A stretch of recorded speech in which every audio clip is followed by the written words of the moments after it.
بسم اللہ الرحمن الرحیم۔ کیا شاگرد اچھا لگتا ہے استاد کی تعلیم کو ڈسکس کرنا؟ اور وہ کبھی ڈسکس کرے تو استاد کو یہ اچھا لگے گا؟ یہ آپ کسی بھی مہذب معاشرے میں کبھی یہ کام کر کے دیکھیں، یہ تکلیف کا باعث ہے۔ لیکن میں کس طرح یہ بات عرض کروں کہ لوگ امتی ہو کہ نبی پاک کا علم شریف ڈسکس کرتے ہیں، وہ لے کے بیٹھے ہیں اپنے پاس کاغذ قلم اور لے کے بیٹھے ہیں حدود اربع کہ ہم بتائیں گے اتنا تھا اتنا نہیں تھا۔ یہ شکوک پیدا کیے گئے، شکوک کمزور کرنے کی کوشش کی گئی تاکہ کسی طریقے سے جتنی چیزیں آج دنیا میں لانچ کی گئی ہیں یہ صرف شکوک پیدا کرنے کے لیے، تاکہ خالی ذہن لوگوں کے دلوں میں آپ مانے نہ مانے۔ میں جتنے لوگوں سے ملتا ہوں میں تجربے سے کہہ سکتا ہوں کہ ایک بڑا طبقہ ایسا ہے جسے صرف مشکوک بنایا گیا، جسے صرف ڈسٹرب کیا گیا ہے ذہنی طور پر۔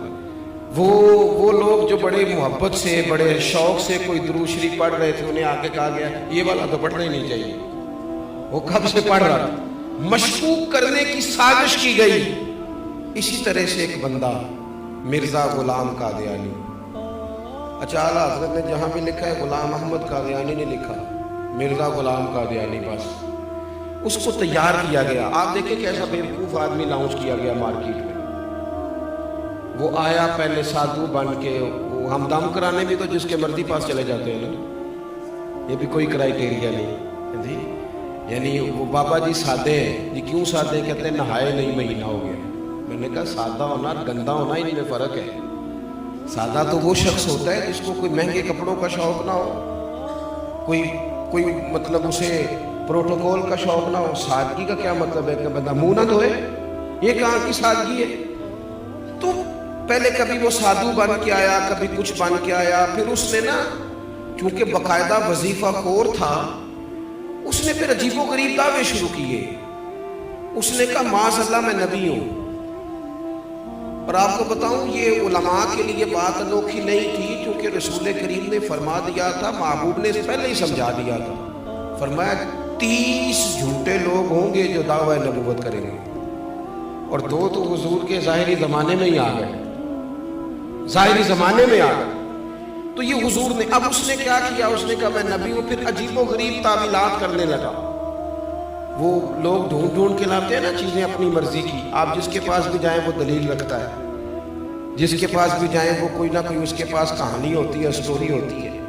وہ تو ابو جہل بھی کہا کرتا تھا کہ دیکھو جی اچھے بھلے رہ رہے تھے، اور یہ انہوں نے ایک بھائی کلمہ پڑھ گیا، دوسرا پڑھتا نہیں، گھر میں لڑائی شروع ہو گئی۔ کہانی تو اس کے پاس بھی تھی نا۔ وہ یہ بھی کہتا تھا دیکھو جی ہمارے باپ دادا کو کہتے ہیں وہ گمراہ تھے، حالانکہ وہ تھے گمراہ۔ تو کہانی تو کوئی نہ کوئی اپنے دفاع کے لیے سب نے بنائی ہوئی ہوتی ہے معاذ اللہ۔ اس نے جب کہا میں نبی ہوں تو وہی لوگ میدان میں آئے جو ہمیشہ آیا کرتے ہیں، وہی لوگ آئے، علماء ربانی، مارے کھائیں، جیلیں کاٹی۔ مولانا نیازی کو تکلیف ہوئی، کئی مہینے جیل میں رہے۔ حضرت سید خلیل شاہ صاحب علامہ ابو الاسناد صاحب کے بیٹے جیل میں گئے۔ 20 درجنوں علماء پابندے سلاسل ہوئے، اور جب اس کے گرد گھیرا تنگ ہوا تو تعویلات کرنے لگا، کہنے لگا نہیں میں تو ذلی نبی ہوں، میں تو امتی نبی ہوں۔ بھئی یہ کون سی نئی تعریف تم نے کٹھی کی؟ اپنے لوگوں کو سمجھانے کے لیے، قائل کرنے کے لیے۔ آپ میری بات کو سمجھے اچھے طریقے سے۔ ایک بڑی عجیب بات ہے دنیا کے اندر کہ لوگ کہتے ہیں یار یہ تو ان کے گھر کا آدمی ہے، یہ گھر کا آدمی آ کے یہ بات کہہ رہے تو یہ تو نہیں غلط کہہ رہا ہوگا۔ ان لوگوں نے یہ کیا کہ اسلام کا لبادہ اوڑھ کے جب یہ کہنا شروع کر دیا نا کہ حضور آخری نبی نہیں، معاذ اللہ، تو انہوں نے ایک دروازہ کھولنا چاہا، ایک نیا شک پیدا کرنا چاہا۔ وہ جو امت حضور سے وابستہ ہو گئی تھی پوری طرح، ان کے ذہنوں کو منتشر کرنا چاہا، ایک نیا دروازہ، تاکہ جس کا جی چاہے وہ اندر آ جائے، جس کا جی چاہے وہ اندر آ جائے۔ اب ضروری تھا کہ ان لوگوں کی علماء نے حکم شرعی بیان کر دیا تھا، اعلیٰ حضرت نے بہت پہلے لکھ دیا تھا کہ یہ کافر ہے بلکہ مرتد ہے، اور فاضل بریلوی نے یہ فتویٰ دیا کہ جو اس کے کفر میں شک کرے، آپ کی توجہ ہے میری بات پر، جو ان کے کفر میں، وہ بھی کافر ہے۔ اس لیے کہ جس طرح اعلیٰ حضرت فرماتے ہیں، جس طرح اللہ کو اللہ ماننا، صمد ماننا، بے نیاز ماننا، لم یلد ولم یولد ماننا ضروری ہے، یہ جملے ہیں، فرماتے ہیں اسی طریقے سے نبی پاک کو آخری نبی ماننا بھی ضروری ہے۔ اور جو آیت میں نے قرآن مجید کی پڑھی، ما کان محمد ابا احد من رجالکم ولکن رسول اللہ وخاتم النبیین، فرمایا محمد صلی اللہ تعالی علیہ وسلم مردوں میں سے کسی کے باپ نہیں، ہاں وہ اللہ کے رسول ہے اور نبیوں میں سب سے آخری ہے۔ اور آپ کو درجنوں اور سینکڑوں احادیث ملے گی، کسی میں وضاحت کے ساتھ اور کسی میں کنایے کے ساتھ، اور حضور نے نا باریک کر کے مسئلہ ختم نبوت بیان کیا، کہیں شک نہ پیدا ہو جائے، باریک کر کے کسی جگہ شک نہ پیدا ہو، یعنی ذرا بھی گنجائش نہیں دی، ذرا بھی۔ فرمایا میرے بعد اگر نبی ہوتے تو عمر بن خطاب ہوتے، اور ساتھ ہی فرما دیا ہوں میں آخری نبی، میرے بعد ہوگا کوئی بھی نہیں۔ یہاں تک بھی اگر بات ہو جاتی تو سمجھ میں آتی تھی، لیکن وہ جو اگر کوئی تھوڑی سی گنجائش نکالنا چاہے تو بند کیا وہ دروازہ۔ نبی پاک علیہ السلام نے حضرت مولا علی شیر خدا سے فرمایا تم میرے لیے اسی طرح ہو جس طرح حضرت موسیٰ علیہ السلام کے ساتھ حضرت ہارون علیہ السلام ان کے بھائی تھے،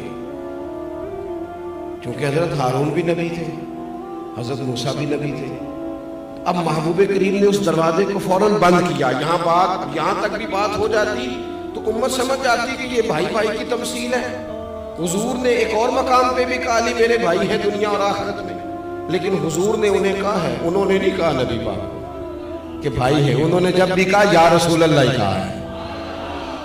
نبی پاک صلی اللہ تعالیٰ علیہ وآلہ وسلم نے کہا میرے لیے علی اسی طرح ہے جس طرح حضرت موسیٰ کے لیے ہارون تھے، لیکن ساتھ ہی پھر وضاحت کی، فرمایا یہ یاد رکھنا میرے بعد نبی کوئی نہیں۔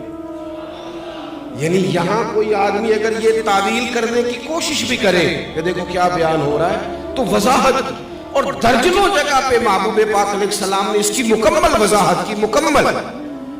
اب مرزا قادیانی جب میدان میں آ گیا تو یہ جو ہمارے ہوتے ہیں نا سیاسی زعماء، یہ جو لوگ جو پارٹیاں الیکشن میں آتی ہیں، میرے دادا جی کہا کرتے تھے کہ فیصلہ ہمارے ہیں نا پنجاب میں پنچایت ہوتی ہے، اب تو خیر ختم ہو گیا معاملہ، پنچایتیں ہوتی تھی تو سرپنچ صاحب چودھری صاحب ہی فیصلہ کر دیتے تھے۔ تو دادا جان فرمایا کرتے تھے کہ جو چودھری اور جو سرپنچ الیکشن لڑنے لگتا تھا پھر ہم اس سے فیصلہ نہیں کراتے تھے، اس لیے کہ اس نے دونوں پارٹیوں سے ووٹ لے لینا، وہ کسی کو ناراض کرنے کی کوشش ہے، اس کے ووٹ کم ہو جاتے تھے۔